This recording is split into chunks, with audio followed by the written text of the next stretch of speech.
Ar tām kodēm ir jācīnās ik pa laikam. Kas tur pa vainu? Vai es jau nopērku varbūt kādus putrājumus, ar kuros jau ir tie kāpuri, vai kā es nevaru saprast?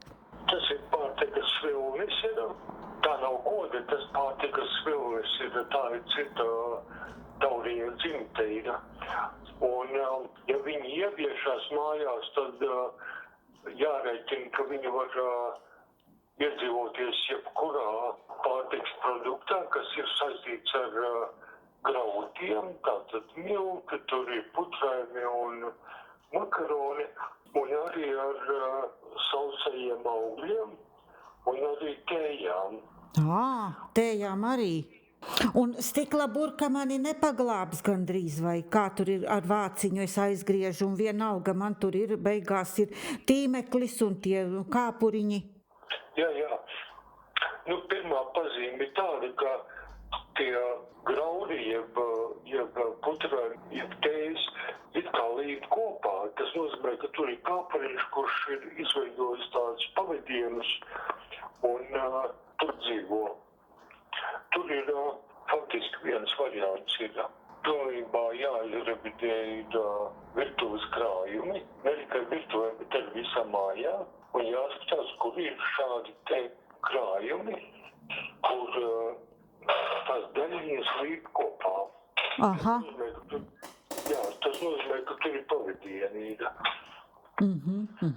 Tur ir tālāk ir vairāk varianti. Pirmais ir izmest, otrais ir izkarsēt kaut kur pie 50-60 grādiem, un vēl viens variants ir izsaldēt pie -20 grādiem.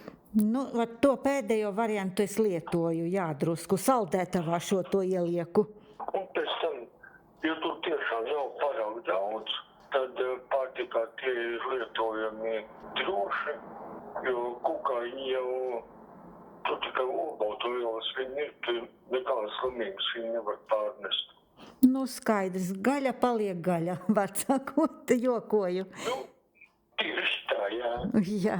Iedzīvotāji ir aicināti, lai būtu pieliekamie pilni ar pārtiku ārkārtas situācijā. Un es krāju putrājumus un pat tādās stikla burkās lieku, un vienalga man ieviešas visā tā zirņos, tā putrājumos šitie te. Var, protams, būt arī iepakojumā no kaut kurienes dabūjies mājās, vai no tējām, vai no kaut kādiem graudaugu produktiem, no kaut kurienes, no riekstiņos arī mēdz būt.